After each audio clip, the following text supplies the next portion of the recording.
pemerintah akan memberikan tunjangan hari raya, THR, bagi pegawai negeri sipil, PNS, secara penuh di tahun ini.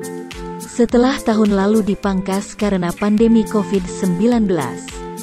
Sesmenko Bidang Perekonomian RI, Susiwijono Mugiarso mengatakan, bahkan pencairannya akan dilakukan lebih cepat, yakni 10 hari sebelum perayaan Hari Raya Idul Fitri.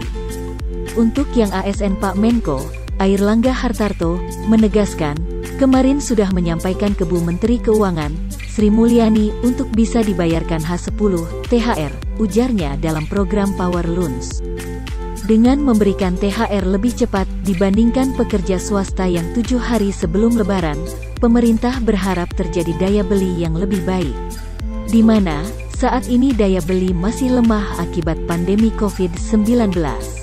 Sehingga kira-kira 10 hari terakhir sebelum Ramadan, baik ASN maupun karyawan swasta mempunyai daya beli dan diharapkan berbelanja, jelasnya. Sebelumnya, Kementerian Keuangan juga mengatakan telah menyiapkan anggaran THR PNS tahun ini di dalam APBN 2021. Saat ini pemerintah tengah menyiapkan aturan pencairan THR PNS ini. Rancangan peraturan pemerintahnya sedang dibahas. Nanti kalau sudah siap, akan dijelaskan oleh Menteri Sri Mulyani, jelas Direktur Jenderal Anggaran Isa Rahmatarwata. Komponen THR yang diterima para abdi negara meliputi gaji pokok, tunjangan keluarga, tunjangan jabatan, atau tunjangan umum, dan tunjangan kinerja. Berdasarkan Peraturan Pemerintah Nomor 15 Tahun 2019 tentang Gaji PNS, gaji yang diterima PNS dikategorikan dengan beberapa golongan, yakni dari yang masa kerja terendah hingga masa kerja tertinggi. Untuk PNS golongan 1 masa kerja 0 tahun, menerima gaji Rp1,56 juta per bulan. Sementara PNS golongan 4 masa kerja 32 tahun, menerima gaji hingga Rp5,9 juta.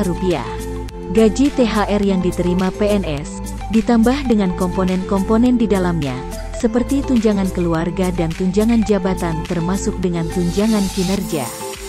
Misalnya, dari PNS di lingkungan Direktorat Jenderal Pajak Kementerian Keuangan sesuai dengan Peraturan Presiden Nomor 37 Tahun 2015 tentang tunjangan kinerja, di lingkungan pegawai Direktorat Jenderal Pajak. Tunjangan kinerja yang diterima untuk jabatan terendah, seperti pelaksana menerima Rp5,36 juta. Sementara itu, tunjangan kinerja tertinggi untuk jabatan tertinggi yakni Eselon 1 menerima Rp117,3 juta. Artinya, THR yang diterima PNS dengan menggabungkan gaji pokok dan tunjangan kinerja untuk jabatan terendah mencapai Rp6,92 juta, sementara untuk jabatan tertinggi, bisa mencapai Rp123,2 juta.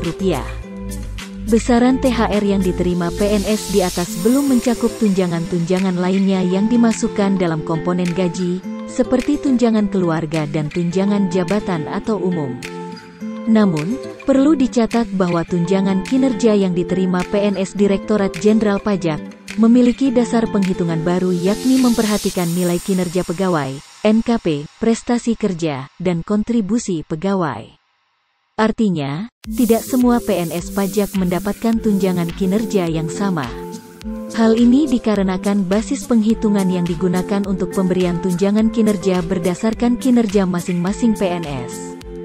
Sebagai catatan, simulasi yang dilakukan hanya mengacu pada satu instansi. Setiap kementerian lembaga memiliki dasar sendiri dalam menentukan tunjangan kinerja bagi para pegawainya.